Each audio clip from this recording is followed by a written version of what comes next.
Hello students, welcome you all in Upper Science Chemistry lecture series.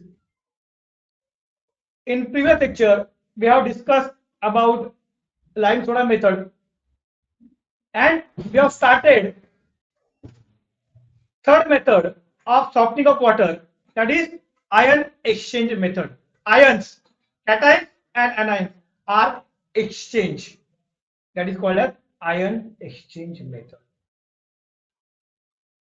आणि आपण ही diagram तुम्हाला दिसते डायग्राम विषयी आपण माहिती घेतली होती कशा पद्धतीने आयन एक्सचेंज मेथड मध्ये ions that is cations and anions are exchange in ion exchange method बरोबर there are two tank first tank is cation exchanger second tank anion exchanger आता या फर्स्ट टँक मध्ये काय रिॲक्शन होते कशी reaction होते आणि कशा पद्धतीने तुमच्या कॅटायन एक्सचेंजर रेझिन मध्ये तुमचे कॅटायन्स रिमूव्ह होतात त्याच्याविषयी आपण माहिती घेणार आहोत that is cation exchanger resin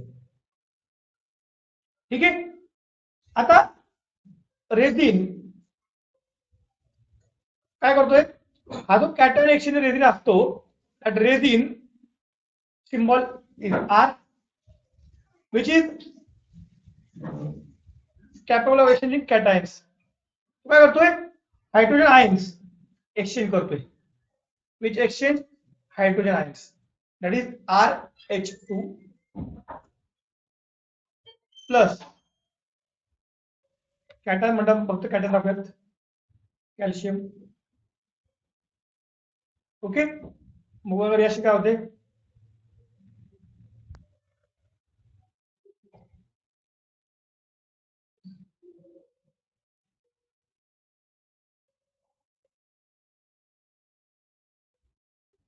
that resin exchange the ion that will add हे काय केलं त्यांनी एक्सचेंज केलं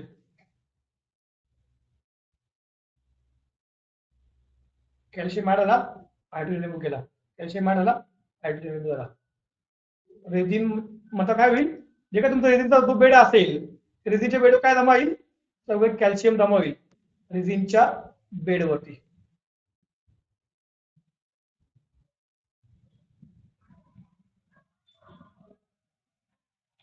ऑल कॅल्शियम स्टार आणि तुमच्या वॉटर मध्ये काय होईल मग H+ आयन्स म्हणजे बघा ज्या तुमचा पहिला टँक होता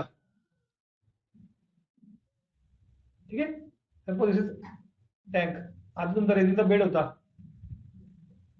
ज्या तुम्ही त्यातनं वॉटर ऍड केलं रेझिन बेड काय कॅटायन एक्सचेंज करतोय कॅटायन एक्सचेंजर रेझिन तुमचा होता ज्या तुम्ही वॉटर पास केलं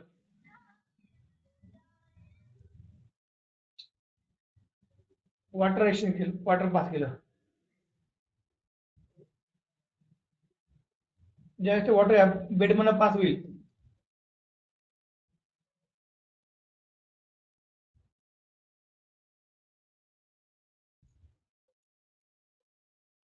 त्यावेळेस इथे जे काय असतील हायड्रोजन हायड्रोजन काय होईल वॉटर मध्ये येणार आणि जे वॉटर तुमचं जे होतं इथे ज्यात काय होतं calcium I will use different colour जे काय वॉटर होतं ते वॉटर मध्ये काय होतं कॅल्शियम आयन्स होते मॅग्नेशियम आयन्स होते ते काय होती ते रेझिन बेड होती एक्सचेंज होती आणि खाली वॉटर मिळणार तुम्हाला इथे that water contain only hydrogens sorry that water contain only hydrogen ions sorry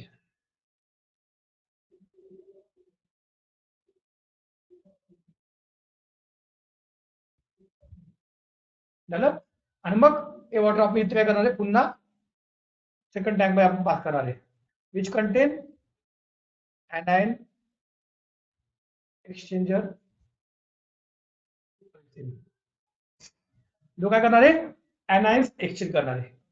first is cation exchanger, second is anion exchanger resin. मग रिएक्शन काय आली RH2 म्हणजे resin which is capable of exchanging hydrogen ions with hardness. बरोबर मिळाला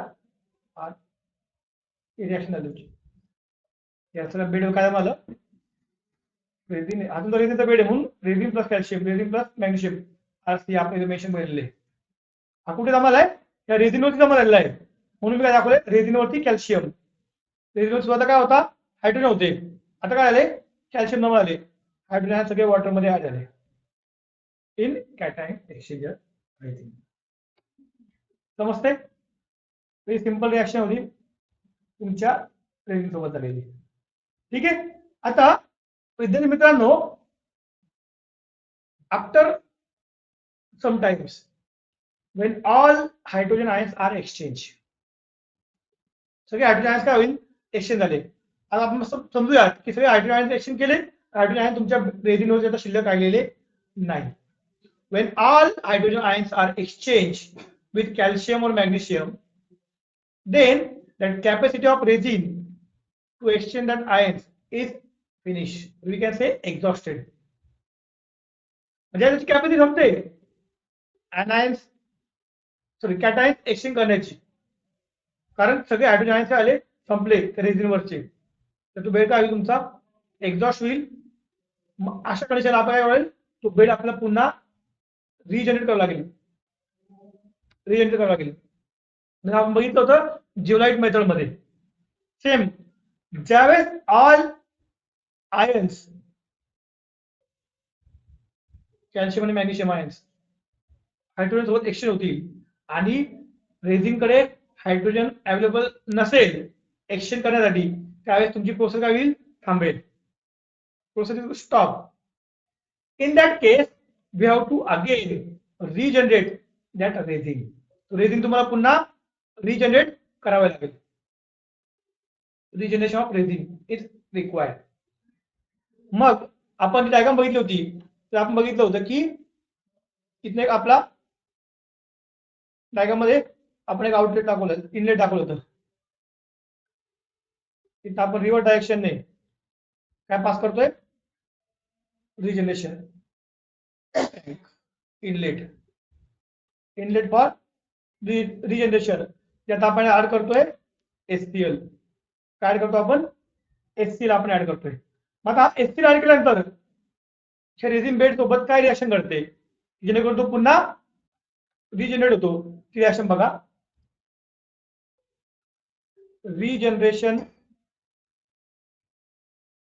regeneration of cation exchange resin. Regeneration of cation exchanger resin. काय reaction होती बघा. या रिएक्शन में काय होतं तुमचा रेझिन प्लस कॅल्शियम तयार झालेला आहे. बरोबर बघा इथे रेझिन प्लस कॅल्शियम तयार झालेला आहे. आपल्याला काय पाहिजे we require RH2 for starting the process. काय करतो हा जो तुमचा रेझिन होता या रेझिन मध्ये आपण ऍड करतोय HCl. we are adding HCl. Due to addition of HCl, it will form RH2 plus CaCl. That is the bed there. That is regenerated. Similarly, समजा magnesium असेल R magnesium, we are adding HCl. HCl add केल्यामुळे काय आलं that will form RH2 plus MgCl. Again it is regenerated. झाला पुन्हा regenerated, that will form MgCl. Simple concept. Regeneration of cation exchanger resin. Cation exchanger resin. म्हणजे कशा पद्धतीने आपण कॅटायनेशन केले ते आपण समजून घेतलं. आफ्टर सम टाइम ज्यावेळेस आपल्या बेडची कॅपॅसिटी एक्झॉस्ट झाली किंवा संपली, आपण काय केलं, पुन्हा रिजनरेट केलं by adding HCl. HCl add करून आपल्याला काय केलं, पुन्हा रिजनरेशन केलं. That is called as regeneration of cation exchange resin. ठीक आहे, प्रोसेस समजली सर्वांना. आता आपण बघूयात second part, that is anion exchanger resin. कशा पद्धतीने तुमचं anion एक्सचेंजर रेझिन वर्क करतं बघा.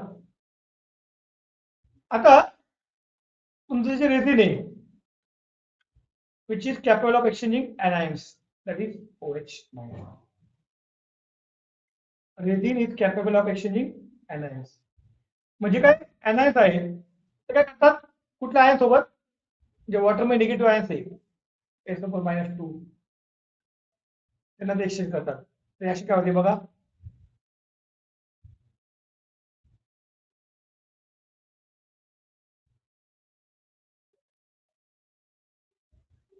बरोबर. समजा क्लोराईड इनपुट असेल, क्लोराईड काय होईल,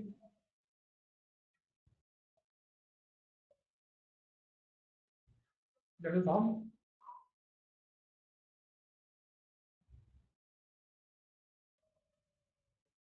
तुमच्या रेझिन मध्ये काय होतं, पहिले OH मायनस आयन्स होते, ते काय केले, एक्सचेंज केले कोणासोबत, SO4 सोबत. SO4 फॉर्म झाला आणि वॉटर मध्ये काय झालं, OH मायनस ऍड झाले. रेझिन वरती काय होईल, जमा होईल SO4 मायनस आणि वॉटर मध्ये ऍड होईल OH मायनस. सिमिलरली जो रेझिन होता त्याच्यावरती काय होतं, OH मायनस आयन्स. तुम्ही काय ऍड केलं, क्लोरीन, सॉरी तुमच्या वॉटर मध्ये काय होतं, क्लोरीन होतं. ज्यावेळेस ते वॉटर पास केलं या रेझिनवरनं, काय होईल, क्लोरीन रेझिनवर थांबेल आणि रेझिनमध्ये असलेला OH मायनस तो वॉटरमध्ये ऍड होईल. म्हणजे इथं काय होईल, रेझिनवरती क्लोराईड थांबेल आणि वॉटरमध्ये काय येईल, OH मायनस आयन फॉर्म होईल. आणि तुम्ही जी प्रोसेस बघा जशी आपण बघितली सिमिलरली,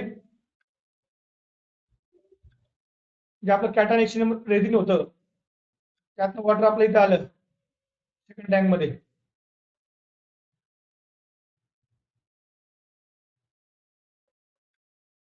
इथे तुमचं काय, रेझिनचा बेड आहे, bed of anion exchanger resin. anion exchanger रेझिनचा तिथे एक बेड होता.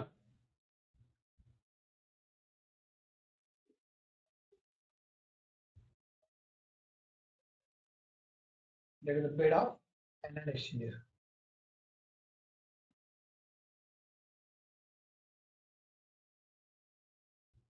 anion एक्सचेंजर रेझिनचा एक बेड आहे तिथे. आता ज्यावेळेस आपण वॉटर इथं पास करतोय त्या वॉटर मध्ये काय आहे, क्लोराईड इम्प्युरिटी. त्या वॉटर मध्ये काय आहे, सल्फेट इम्प्युरिटी, जी की काय anions आहे. आणि रेझिन मध्ये काय प्रेझेंट आहे, हायड्रोजन प्रेझेंट आहे, sorry OH minus ions present आहे. रेझिन काय प्रेझेंट आहे, OH मायनस आयन्स प्रेझेंट आहे, कारण ते काय anion एक्सचेंजर रेझिन आहे. म्हणजे ज्यावेळेस आपण वॉटर पास करणार त्यावेळेस काय होईल, OH जाईल सोल्युशन मध्ये, OH काय जाईल सोल्युशन मध्ये, काय जमा होईल, Cl मायनस जमा होतील. OH जाणार सोल्युशन मध्ये, काय जमा होतील, SO4-2 आयन्स जमा होतील आणि वॉटर मध्ये काय प्रेझेंट असं फक्त OH मायनस. तिथून आपण वॉटर पुन्हा पास केलं पाहिजे.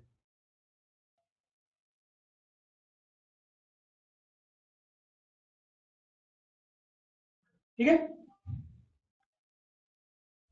Similar to the cation exchange resin, जर आपण रिएक्शन बघितली, आपण आता म्हटलं की सगळं ROH2 जो आहे पूर्णपणे त्यांनी काय केले, anions एक्सचेंज केले आणि ऑल ROH2 म्हणजे resin which is capable of exchanging anion, समजा हे संपले तर काय होईल, प्रोसेस इज स्टॉप.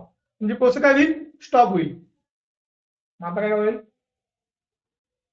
रिजनरेट. मग कसं करायचं, इथलं एक आउटलेट असेल,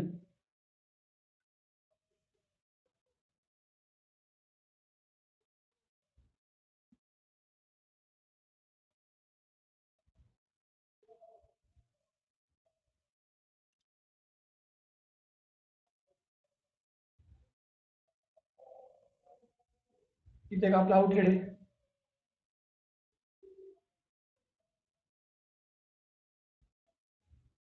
इथं आपण केमिकल करणार, दॅट इज NaOH. जे काय करेल, तुमच्या रेझिन बेडला पुन्हा रिजनरेट करेल. कसं ते बघूयात आपण.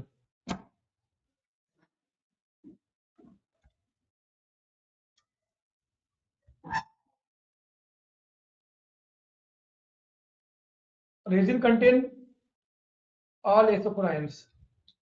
Resin contain all chloride ions. In that resin, we are adding NaOH. Due to addition of NaOH, it will form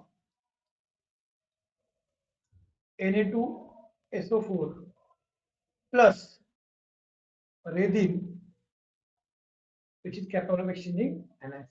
चला पुन्हा तुमचं तयार, that is regenerated. RCl2 plus NaOH. काय होईल, that will form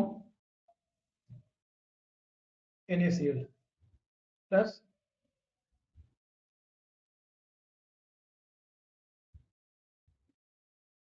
that is also regenerated. Ion exchanger resin is regenerated. विद्यार्थी मित्रांनो, एक गोष्ट लक्षात ठेवा, एक प्रश्न एक्झाम मध्ये बऱ्याचदा विचारला जातो. प्रश्न बघा काय, तुमचा जिओलाइट आणि तुमचं आयन एक्सचेंजर रेझिन, त्यातला जो काय एनायन्स आहे,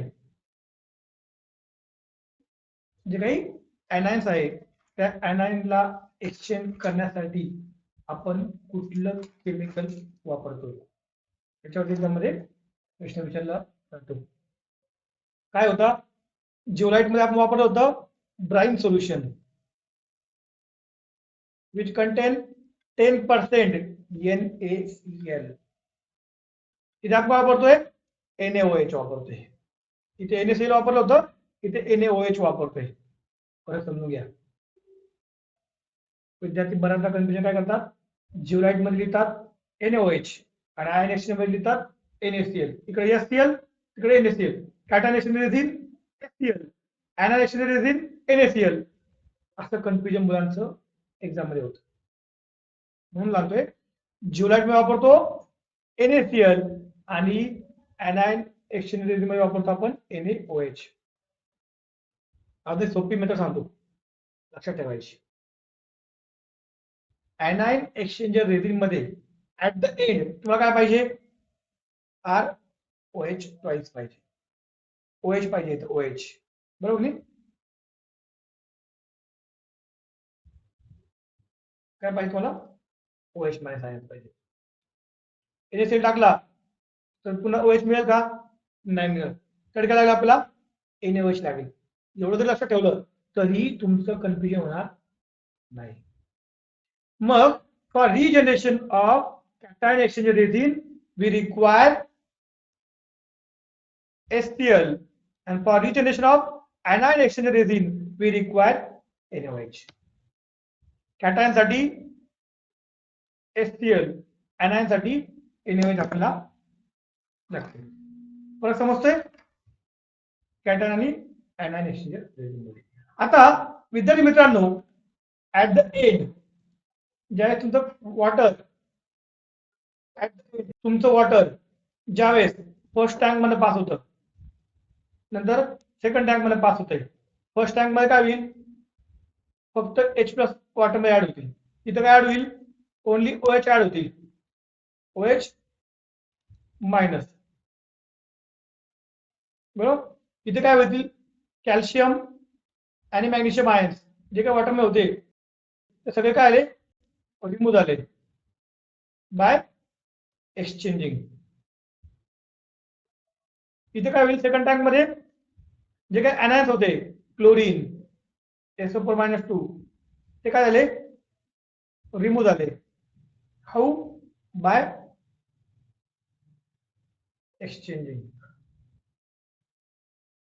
they get removed. क्लोरीन आणि sulphate impurity are remove by exchanging. ठीक आहे. आणि ऍट द एंड काय मिळाले H plus ions plus OH minus ions. म्हणजेच काय मिळालं तुम्हाला म्हणजे विद्यार्थी मित्रांनो या प्रोसेस मध्ये तुम्हाला जे काही वॉटर मिळते that is compare to zeolite method and compare to soda lime method यात बेस्ट क्वालिटी म्हणजे जास्तीत जास्त हार्डनेस इथे रिमूव्ह होतो आणि तुम्हाला प्युअर फॉर्म मध्ये वॉटर तुम्हाला इथे मिळते. ठीक आहे. तो समजली सर्वांना.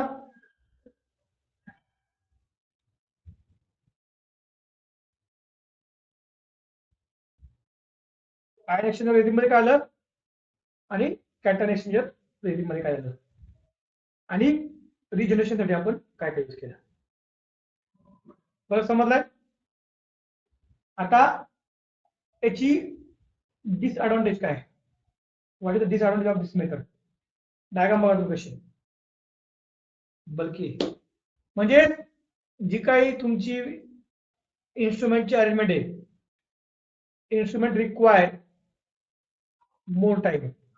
त्या इन्स्ट्रुमेंटला म्हणजे more time sorry more space sorry instrument is bulky require more space. Process is quite costly. म्हणजे काय जर आपण जिओलाइट मध्ये होतं इन्स्ट्रुमेंट कसं होतं स्मॉल होतं कॉम्पॅक्ट होतं. इथे कसं आहे instrument is big that means require more space. Compact नाही जास्त स्पेस लागते. नंतर इथे compare to zeolite method compare to soda lime method the cost of this method is more.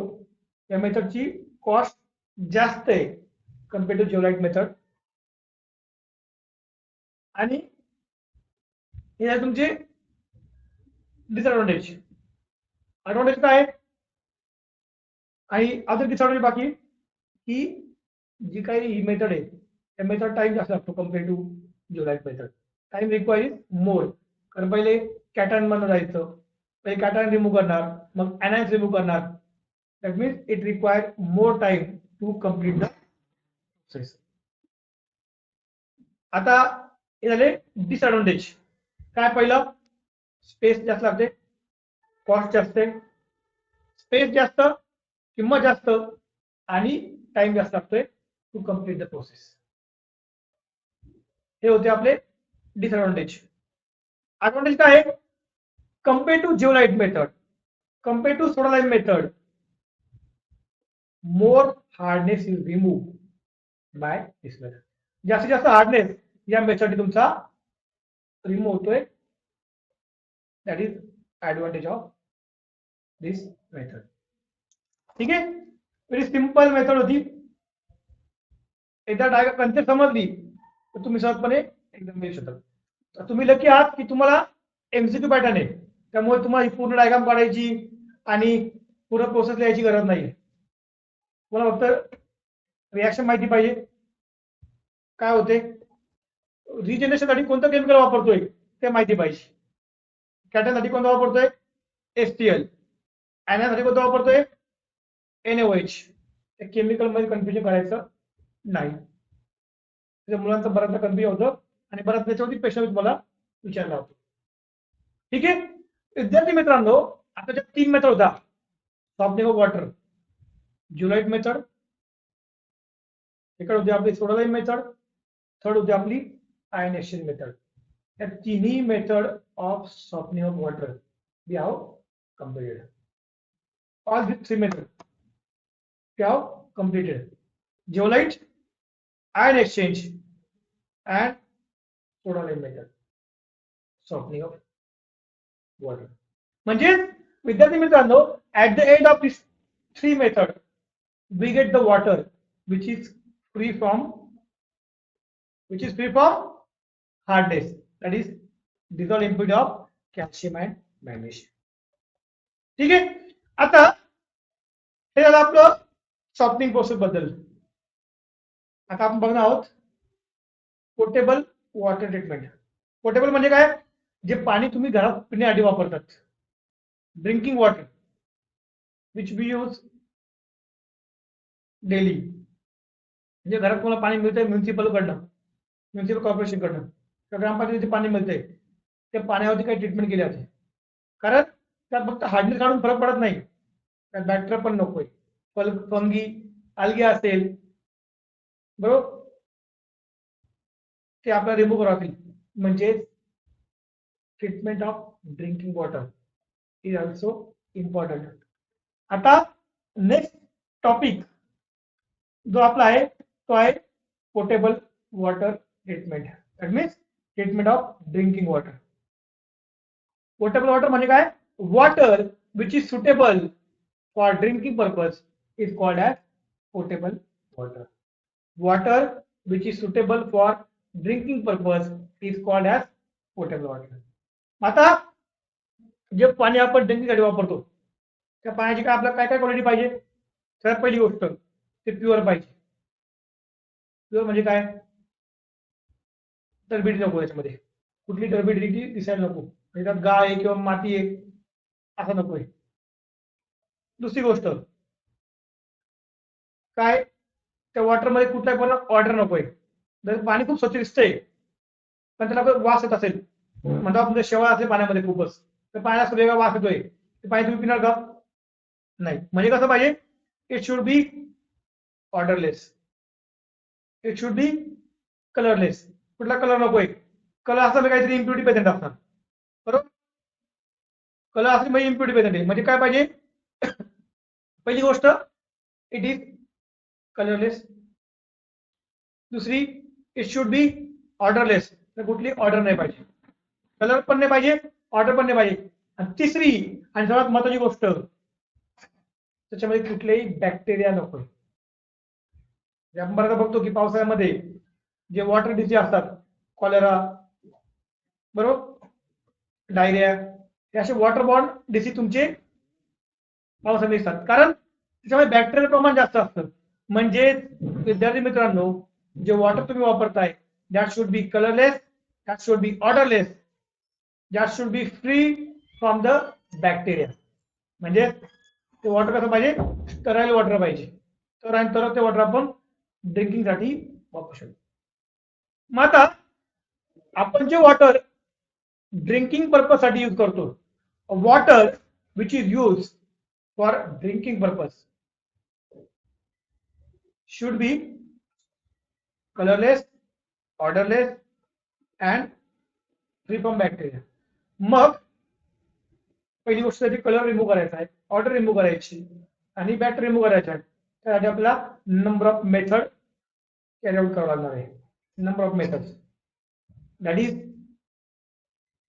Sedimentation, coagulation, filtration and sterilization are the method of treatment of drinking of water. Sedimentation, coagulation, filtration and sterilization. In some books there is one more method, that is screening is given. Of the method is पहिली method, that is screening is also given. Screening म्हणजे काय? बऱ्याचदा तुम्ही आपण बघतो की तुमच्या वॉटरमध्ये काही सस्पेंडेड इम्प्युरिटी असते, म्हणजे प्लॅस्टिकच्या पिशव्या असतील, झाडाची फांदी असेल तुटलेले, लाकडाचे तुकडे असतील, झाडाची पानं असतील, थर्मोकॉल असेल, बरोबर, अशी जी काही इम्प्युरिटी असते जी सस्पेंडेड इम्प्युरिटी, बरोबर, ती सस्पेंडेड इम्प्युरिटी जी बल्की साईज आहे जी वॉटरमध्ये डिझॉल्व नाहीये, जी वॉटरवरती फ्लोट करते, ती इम्प्युरिटी रिमूव्ह करण्यासाठी आपण काय करतोय, वॉटर काय करतो, फिल्टर करून घेतो. That is called as screening process. Screening followed by sedimentation, then coagulation, then filtration, then sterilization. सगळ्यात पहिले काय करतो आपण, वॉटरमध्ये असलेली जी काही इम्प्युरिटी स्क्रीनिंग करतो आपण. जी कोणती इम्प्युरिटी म्हणतो मी, सस्पेंडेड इम्प्युरिटी, ती पाण्यामध्ये तरंगते, लिव्ह, बरोबर, झाडाची पानं असतील किंवा झाडाची तुटलेली फांदी असेल, जी छोटी साईज, बरोबर, थर्मोकॉल असेल, प्लॅस्टिकची बॉटल असेल, प्लॅस्टिकची पिशवी असेल, ती पाण्यावरती तरंगते. अशी सस्पेंडेड इम्प्युरिटी आपल्याला रिमूव्ह करायची असेल तर काय करायला, आपला वॉटर एक वायर गॉज असेल किंवा आपण त्याला जो चाळणी म्हणतो मराठीत, त्या चाळणीवर आपण ते वॉटर पास केलं तर जी काही सस्पेंडेड इम्प्युरिटी असेल ती आपण सहजपणे रिमूव्ह करतो. That is first method, that is called as screening. Screening केल्यानंतर काय करतो आपण, सेडिमेंटेशन, कॉग्युलेशन, फिल्ट्रेशन आणि स्टरलायझेशन. मग आता हे काय आहे, सेडिमेंटेशन म्हणजे काय, कॉग्युलेशन म्हणजे काय. कॉग्युलेशन तुम्हाला माहिती आहे की आपण 16 मेथड स्टडी केलेले, कॉग्युलेट आपण ऍड करतो, बरोबर. मग आता फिल्ट्रेशन, स्टरलायझेशन आणि सेडिमेंटेशन म्हणजे काय, त्याच्याविषयी वन बाय वन माहिती आपण घेणार आहोत नेक्स्ट लेक्चर मध्ये. ठीक आहे. In next lecture we will see the four method, that is sedimentation, coagulation, filtration and sterilization. Okay, thank you दोस्तों.